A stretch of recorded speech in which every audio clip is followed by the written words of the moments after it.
Olá, estamos aqui hoje para darmos continuação a esta unidade de aprendizagem que a gente começou a semana passada. Então, hoje nós vamos falar sobre casos de teste. Então, nós estávamos vendo, como recapitulação, a parte da validação de requisitos, onde a gente tinha, a ideia de que uma validação de requisitos, ela não deve ser vista como um procedimento independente a ser realizado após a conclusão da análise do problema e da descrição do produto. Então, nós tínhamos visto que nós estávamos numa fase onde a gente tinha, em cada etapa, a gente analisaria o problema, descreveria o produto e faria uma validação dos requisitos. Então, nós já tínhamos passado por essas etapas e nesta unidade de aprendizagem a gente começou a comentar que a validação de requisitos, ela permite, então, revisões regulares que são essenciais e devem sempre ser realizadas para que a gente verifique se os resultados que a gente está fazendo, os requisitos que a gente está levantando, estão corretos. Então, a gente vai criando esses artefatos e vai validando a todo instante. Isso permite com que a gente, em tempo real, em tempo que a gente ainda está com aquilo na cabeça, a gente consiga verificar e ainda fazer alterações, do que está lá na frente, lá na fase do projeto, e verificar que tem alguma inconsistência.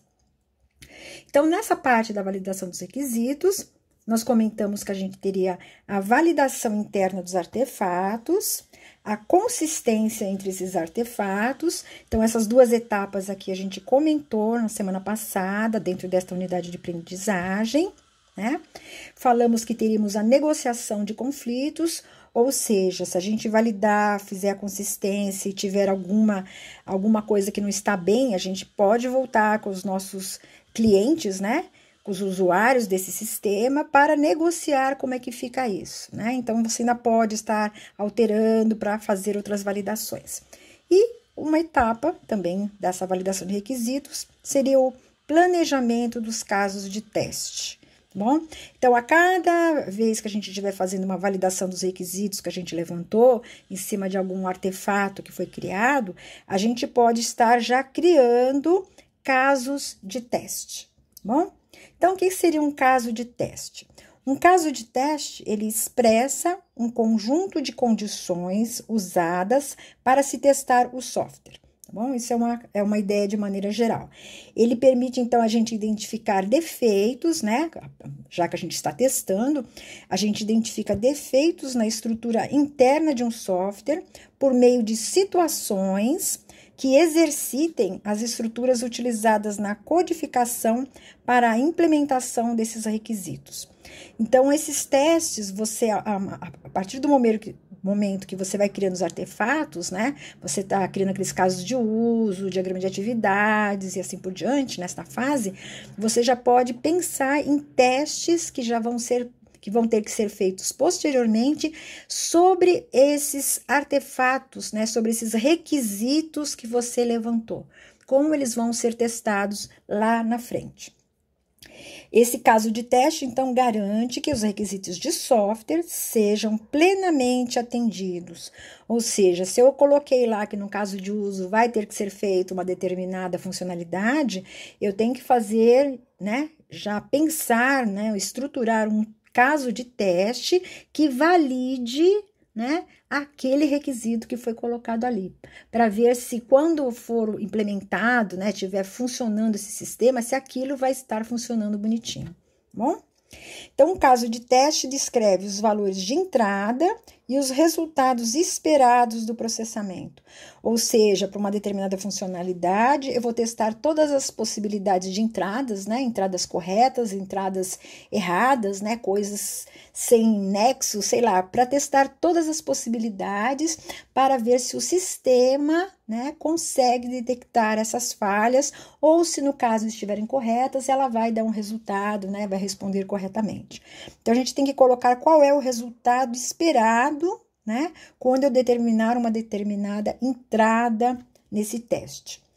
Para um caso de teste, pode-se ter, então, um subconjunto de casos de testes, ou seja, se esse caso de teste que a gente estiver imaginando for muito extenso, tiver muitas coisas para fazer, a gente pode quebrá-lo, em vários conjuntos de casos de teste, E que a gente imagina que sempre vamos ter uma probabilidade de encontrar mais erros se a gente tiver um conjunto de casos de testes menores, né? Que aquele conjunto todo vai ser testado e vai valer para aquele caso de teste maior.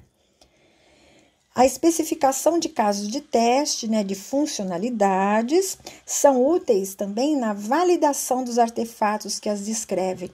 Então, por exemplo, eu fiz um diagrama de caso de uso, coloquei lá as funcionalidades, aí eu vou lá e vou começar a montar os meus casos de teste, né? Descrever como vão ser feitos os testes para validar todos aqueles casos de uso que eu coloquei lá.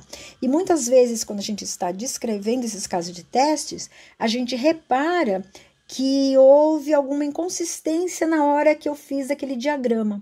Ah, então aquilo lá não era bem assim, não é aquilo lá.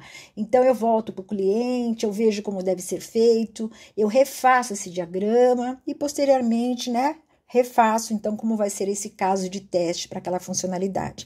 Então, ele ajuda bastante também para validar os artefatos. E a realização dos casos de testes será feita, né? Quer dizer, agora a gente vai bolar os casos de teste, a gente vai deixar isso todos descritos, mas a execução deles, né, vai ser feita posteriormente, né, após a implementação, ou seja, na geração do código dessas funcionalidades, seguindo plano de testes que foi definido para o software. Então, posteriormente, vai ser definido um plano de testes, quando vai ser feito, como vai ser feito, e esses casos de testes que a gente elaborou nesta fase de análise vão ser incluídos lá, né? Então, quando essas funcionalidades forem implementadas, né, forem codificadas, esses testes, né, que a gente bolou aqui, vão poder ser testados para verificar se está tudo correto, de acordo com o que foi analisado nesta fase. Então, um caso de teste, ele pode visualizar os caminhos percorridos por uma funcionalidade ou um caso de uso. Então, nesse desenho aqui, ó, a gente pode ver, né, que, por exemplo, um caso de uso, ele pode ter um fluxo principal, ou seja, uma sequência de passos que vão ser seguidos, né, ações que vão ser realizadas, para que a gente parta de um ponto e chegue num ponto final, né, é o fluxo principal. Mas a gente viu também que existem fluxos alternativos, né, os fluxos alternativos, eles percorrem, né, também eles saem de um ponto, vão para um outro ponto, eles fazem apenas um desvio, mas continuam na mesma linha do fluxo principal, ou seja, eles vão chegar em algum lugar, um ponto final, tá? E podemos ter outros fluxos aqui até que não saiam com nada, tá? Sendo nossos outros fluxos alternativos. Então, se a gente imaginar um caso de uso com vários fluxos, né, principais, alternativos, até fluxos de exceção que a gente possa ter, né, aqueles de exceção é aqueles que vai dar em algum erro, para cada um dos fluxos deverá ser preparada uma estrutura descritiva de como testá-lo, tá? Então, se um caso de uso tivesse, que nem no caso aqui, um fluxo principal e mais 3 alternativos, eu faria 4 casos de teste, um para cada fluxo que eu tiver aqui, tá? Ou seja, eu vou estar pedindo para que seja testado de tal maneira que eu acaba caindo nesse fluxo alternativo 2, por exemplo, né? E vou fazer os passos dele para sair dele e continuar no fluxo principal mais à frente. Tudo bem? Então, cada fluxo que eu tiver é um caso de teste que eu vou ter. E esses casos de teste, então, eu vou criar uma estrutura descritiva, onde eu vou colocar tudo que deve ser feito neste caso de teste, bom? Então, essa estrutura do caso de teste, a gente pode dizer que é uma estrutura onde um dos fluxos que eu determinar, né, vai poder ser descrito. Então, nessa estrutura, nós vamos ter uma série de itens que a gente poderia estar preenchendo, né? Esses itens que eu coloquei aqui são alguns que eu escolhi, né, mas às vezes a gente acha em outras referências bibliográficas vários outros e até alguns que eu coloquei aqui não são usados, mas esses que eu coloquei foram aqueles que eu vi que tem mais sentido, né, que daria para a gente estar fazendo, tá? Então, a gente começaria essa estrutura começando por uma identificação, ou seja, um nome, né, do caso de teste, ou uma nomenclatura que eu queira usar, às vezes são siglas com números, depende tudo de como a empresa trabalha, tá bom? E este nome, ele tem que identificar qual é o fluxo de caso de teste, de um determinado caso de uso, por exemplo, que eu vou estar descrevendo, tá bom? Esse nome, de preferência, deve ser autoexplicativo, né? E reconhecido, quer dizer, eu bati o olho lá no nome desse caso de teste, eu já sei exatamente a que ele se refere, de que sistema ele é, de que caso de uso ele é, de que parte do caso de uso ele é, de qual fluxo, se é de um alternativo, se é de uma exceção, se é de um principal, tá? Então, a identificação já me ajuda bastante a escolher. Depois eu posso estar fazendo um resumo, quer dizer, depois que eu dei um nome para o caso de teste, eu descrevo o que é esse caso de teste, dizendo, né, para qual a finalidade de estar sendo testado, qual o objetivo desse teste, né, para se chegar a alguma conclusão, e qual é o escopo, né, qual a ideia do que você tem nesse caso de teste. Então, é um pequeno resumo onde você descreve alguma coisa. Então, se alguém ou outra pessoa, né, vier a ver um caso de teste que você descreveu, pela identificação ela já vê onde, ela reconhece, né, de onde ele é, e por esse resumo aqui ela já tem uma boa ideia do que está sendo testado lá dentro.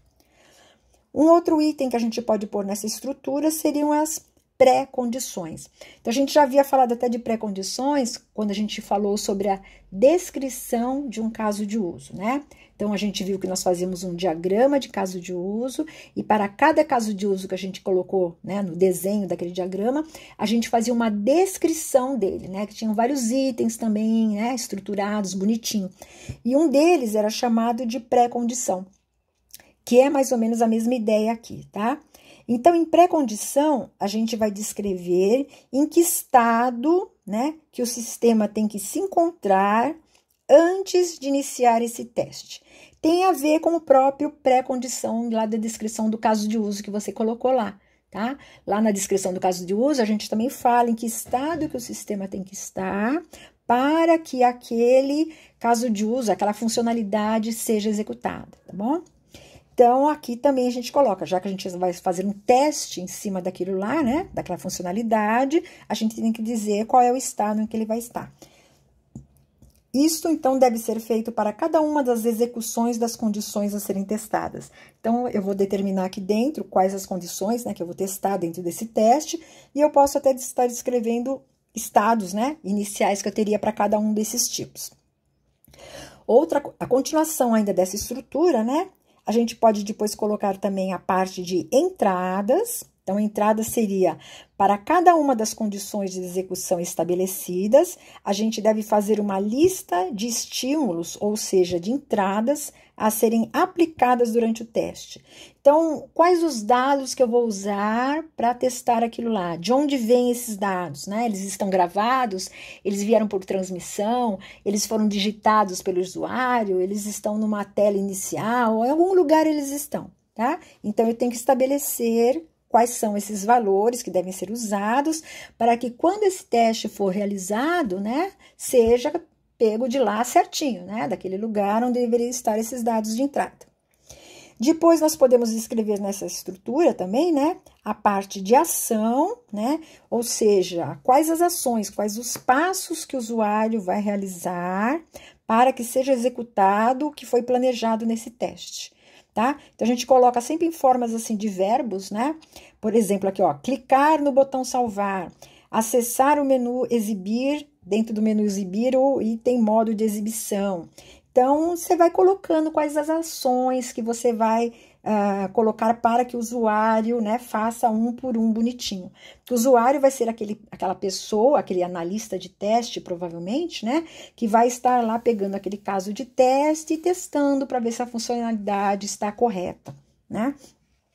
Então, você pode pegar essas ações até e numerá-las, né? Essa aqui é a primeira, essa é a segunda, a terceira, a quarta, e ele tem que fazer aquela sequência bonitinha, né, de um determinado fluxo.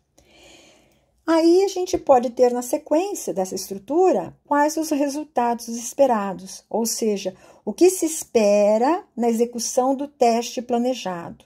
Seriam as respostas, né, que vão ter que surgir a partir das ações que forem realizadas pelo usuário, né?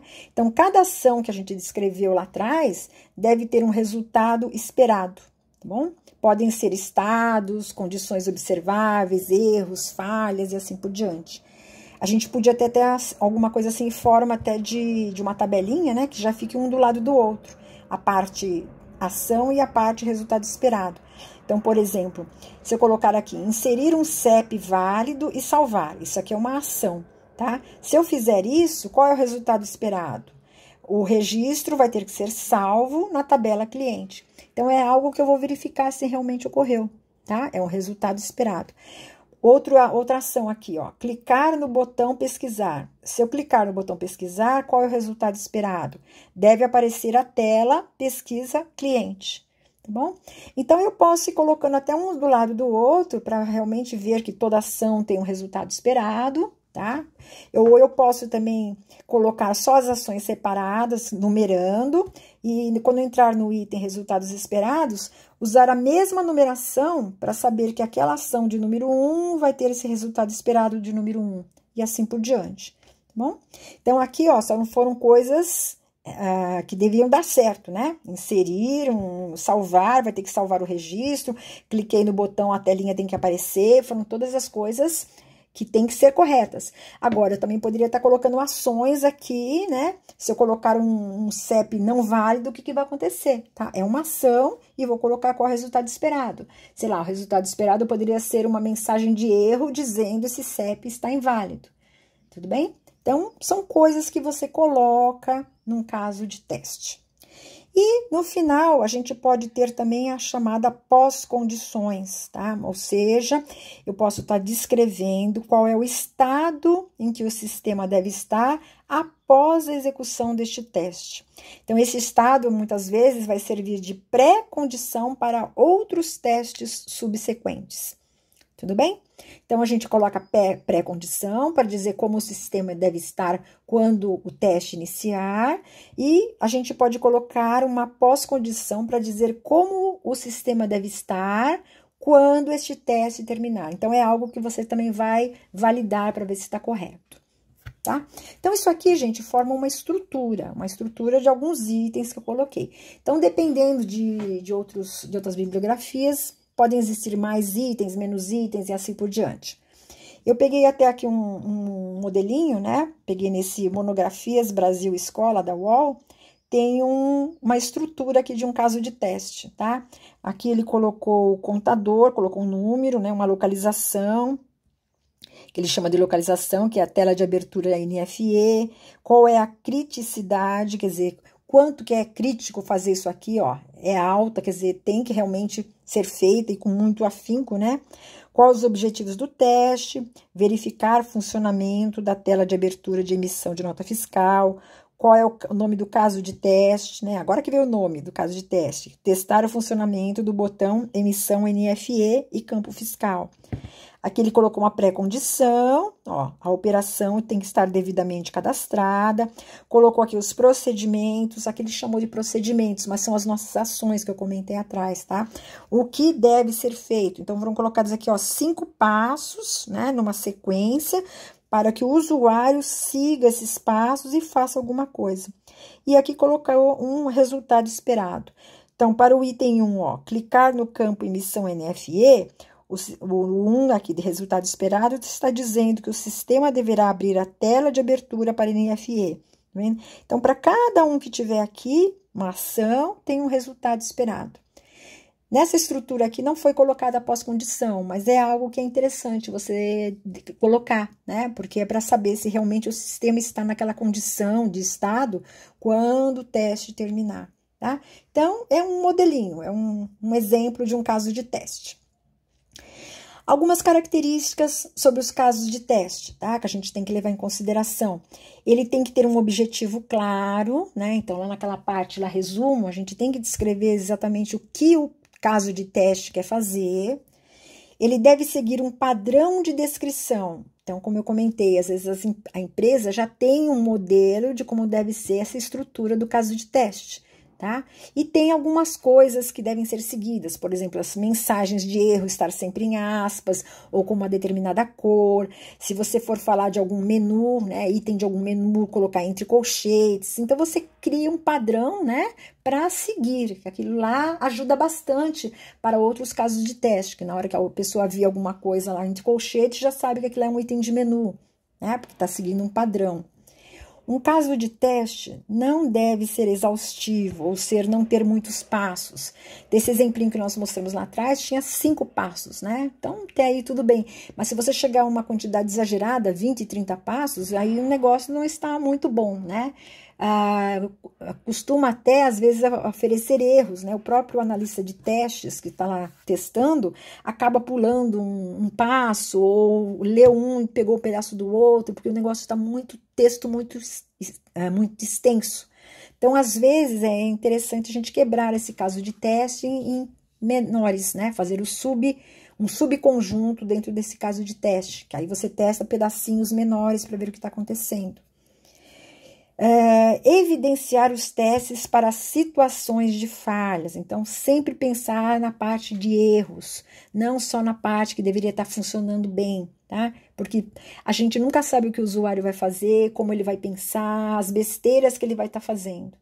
Então, tem que sempre fazer muita parte dos testes de falhas.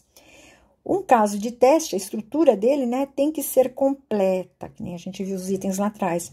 Tem que conter todas as informações necessárias para a execução de teste, para que esse analista de teste pegue aquilo lá, então aquela descrição seja então padrão, né? Todas as descrições de casos de teste que tem na empresa sempre seguem aquela estrutura, então para esse analista fica fácil, né? Porque ele já está vendo o nome, ele já sabe o que é, quais são os passos, ele sabe o que ele precisa. Então, ele vai, né, fazendo tudo bonitinho. Deve cobrir o máximo de situações possíveis. Então, nesta fase de análise é que a gente tem condições de pensar em todas essas situações e criar esses casos de teste, para que pegue o máximo de situações ou cenários possíveis, né, que a gente fala. Deve estar sempre atualizada de acordo com a documentação do sistema. Então, a documentação do sistema, lá você tem tudo descrevendo como o sistema está. Então, se alguma coisa foi alterada nessa documentação, você também tem que voltar no caso de teste, né? Saber que ele está ligado a ele e alterá-lo lá também. Porque senão, quando esse teste for feito, muitas vezes você vai olhar na documentação para ver né, o estado que está, as coisas, tal, seguir alguma coisa nessa documentação e não vai bater uma coisa com a outra, tá? Então, é um trabalho exaustivo, mas tem que ser feito. E, no caso de teste, ele pode ser reutilizável. Então, se eu imaginar, por exemplo, um caso de teste que teste o CPF, né, que foi digitado. Então, aquele CPF precisa ser checado com um certo lugar e assim por diante. Pode ser que existam vários pontos, né, de um sistema ou de outros sistemas que esse caso de teste vai ser reutilizado, né? Então, se for alguma coisa desse tipo, você já pode criá-lo de um padrão tal que ele possa ser usado para vários sistemas, né? Em várias situações que você tiver. Então, um reutilizável é bom, para não evitar que você tenha que fazer tudo de novo. Outras considerações sobre caso de teste. Nem todos os casos de teste são destinados a artefatos de requisitos funcionais, como a gente comentou agora aqui nos casos de uso, né? Então, a gente criou todos esses diagramas, esses artefatos, pensando nos requisitos funcionais, ou seja, pensando nas funcionalidades de um sistema. Então, a gente tem que ver que quando a gente está na fase da análise, a gente também tem os requisitos não funcionais, né? Então, os requisitos não funcionais, como, por exemplo, o desempenho do sistema, a segurança, o acesso, requisitos de configuração também, né, que são não funcionais, eles também possuem um comportamento e características próprias, né, que devem ser consideradas para a criação de casos de teste específicos para eles, tá? Então, nós temos que ver que também nessa fase de análise, não pensar apenas, né, em casos de teste para requisitos funcionais, mas para pensarmos também nos não funcionais, se já tiver muita coisa definida para isso daí. Tá? Então, por exemplo, podemos ter testes operacionais, de ver como será operacionalizado esse sistema, gargalos de desempenho, ou seja, quando uma grande quantidade de dados for entrada, né, se os processadores vai aguentar e assim por diante, né? Vários limites de transações, né? Então, eu tenho uma quantidade de transações que foi negociada nas regras de negócio, não pode passar de 500, e se eu tentar passar de 500, o que vai acontecer, né? Então, temos que fazer esses testes também. Hardware com pior desempenho. Então, do hardware que é utilizado para esse sistema, né, ser executado, a gente pode ter algum hardware que possa estar com problemas durante a realização do sistema, né? Então, podemos estar testando também. Então, são casos de teste, olha, bem específicos que estão pensando em outras coisas, tá? Então, esses casos de testes para requisitos não funcionais, né, são os RNFs, são, em geral, muito mais complexos que os testes para funcionalidades, para requisitos funcionais, tá? Porém, eles não são determinantes para a identificação dos requisitos funcionais. Então, a gente viu que nos casos de teste para requisitos funcionais, como eu comentei lá no começo, muitas vezes a gente está pensando, elaborando, descrevendo esse caso de teste, a gente vê uma certa inconsistência com o que eu fiz num determinado artefato, num determinado diagrama. Então, eu vou lá e arrumo, né? Agora, os casos de teste para não funcional, ele não tem a ver, né? Não tem a ver eu, por exemplo, bolar um caso de teste para um determinado hardware, tem a ver com algum requisito funcional que eu tenha pensado, tá? Os casos de teste, então, para requisitos não funcionais, eles podem, portanto, ser definidos em outras fases, não só na fase de análise, tá? Porque, às vezes, nessa fase de análise, a gente ainda não tem algumas considerações sobre isso daqui, a ponto de criar um caso de teste. Mas pode ser que, quando a gente estiver na fase de projeto, né, de design, a gente já tenha condições de prever esse hardware melhor, esse gargalo e assim por diante. Então, a gente pode pensar nos casos de testes para requisitos não funcionais, nas etapas de projeto, na etapa de código, de testes, até de implantação, tá? Então, lá na frente, bem lá na frente, é que eu tenho condições de saber exatamente sobre esses requisitos, então aí eu penso nesses testes e descrevo os meus casos de teste, tá? Existe um padrão chamado IEE, Standard 829, que é um padrão internacional, que foi criado para especificação e procedimentos de teste. Se não me engano, ele é acho que de 1983, alguma coisa assim que ele foi criado, e ele tem sido constantemente atualizado, né? Sendo que a versão mais atual é a de 2008.